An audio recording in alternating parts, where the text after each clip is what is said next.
wabarakatuh. Kembali lagi bersama saya, Anissa Yulistia. Kali ini kita akan membahas tentang konsep penawaran untuk materi ekonomi kelas 10 SMA. Di pembahasan yang pertama, kita akan membahas tentang pengertian dari penawaran. Jadi, terdapat dua pengertian penawaran menurut pendapat ahli. Untuk ahli yang pertama, menurut De Gilarso, penawaran adalah jumlah dari suatu barang tertentu yang mau dijual pada pelbagai kemungkinan harga selama jangka waktu tertentu. Untuk ahli yang kedua, menurut Raharja dan Manurung, penawaran adalah jumlah barang yang produsen ingin tawarkan atau jual pada berbagai tingkat harga selama satu periode tertentu. Berdasarkan penjelasan dua ahli ini, dapat kita ambil kesimpulan bahwa pengertian dari penawaran yaitu jumlah barang atau jasa yang ditawarkan oleh produsen untuk dijual pada berbagai tingkat harga dalam waktu tertentu. Sederhananya, penawaran adalah jumlah barang yang diinginkan dijual oleh produsen. Di pembahasan yang kedua, kita akan membahas faktor-faktor yang mempengaruhi penawaran.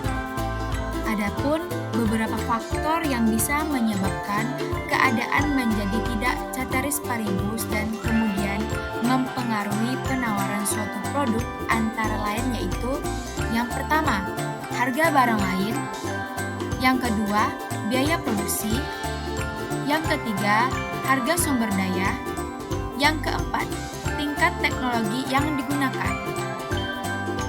Di pembahasan yang ketiga, kita akan membahas tentang macam-macam penawaran. Pembagian penawaran dapat dibedakan dari jumlah penjualnya. Terdiri dari dua. Yang pertama, ada penawaran individual atau pribadi, yang mana penawaran individual adalah penawaran yang datang dari penjual atau produsen perseorangan atau individu. Sedangkan untuk yang kedua, penawaran pasar, di mana penawaran pasar adalah penjumlahan secara horizontal atau semata-mata merupakan gabungan dari penjual-penjual individu atau pribadi yang ada di pasar tersebut. Untuk pembahasan yang keempat, kita akan membahas tentang fungsi penawaran. Pengertian dari fungsi penawaran di mana persamaan yang menunjukkan hubungan antara jumlah barang yang ditawarkan dengan semua faktor-faktor yang mempengaruhinya. Adapun keterkaitan antara jumlah yang ditawarkan dengan faktor-faktor tersebut dapat dirumuskan secara matematis pada gambar di bawah ini. Sama halnya dengan kurva permintaan, pada masalah penawaran analisisnya juga menggunakan asumsi ceteris paribus atau faktor-faktor lain dianggap konstan atau tidak berubah.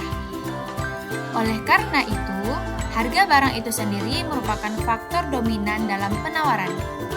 Sementara, faktor-faktor seperti harga barang lain, tingkat teknologi, dan harga input dianggap tetap. Untuk pembahasan kelima, kita akan membahas kurva permintaan. Sebelum kita membuat kurva permintaan, maka kita akan membuat terlebih dahulu daftar atau schedule penawaran. Jadi, berikut di bawah ini merupakan contoh dari daftar atau schedule penawaran. Akan telur per bulan dalam kilogram dari penawaran individu dan penawaran pasar. Dengan asumsi, dalam pasar tersebut hanya ada dua produsen individu.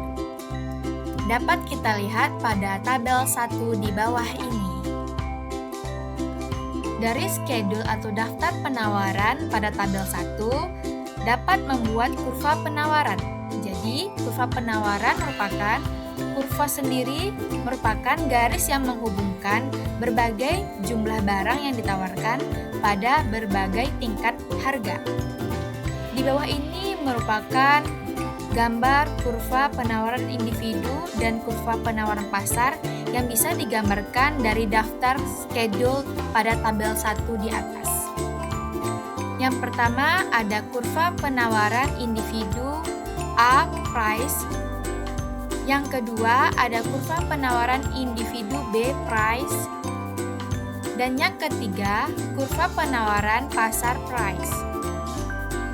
Dari grafik kurva penawaran atau pada gambar 3 ini, dapat diambil kesimpulan bahwa bentuk kurva penawaran pada umumnya memiliki kemiringan atau slope yang positif atau bergerak dari kiri bawah ke kanan atas. Bentuk kurva semacam ini mempunyai makna bahwa semakin tinggi harga suatu barang, maka semakin banyak penawaran akan barang tersebut. Demikian juga sebaliknya. Semakin rendah harga suatu barang, maka akan semakin rendah penawaran akan barang tersebut. Di pembahasan ke-6, kita akan membahas hukum penawaran. Apa hukum penawaran? Hukum penawaran yaitu jumlah produk yang ditawarkan berbanding lurus dengan harga.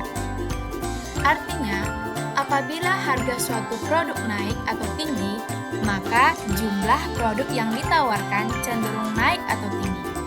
Atau sebaliknya, bila harga suatu produk cenderung turun atau rendah, maka jumlah produk yang ditawarkan juga cenderung turun atau rendah.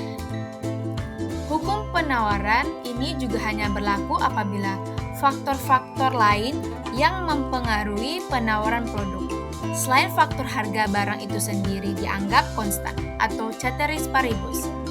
Dalam analisis ini berarti jumlah produk yang ditawarkan hanya dianggap tergantung pada harga.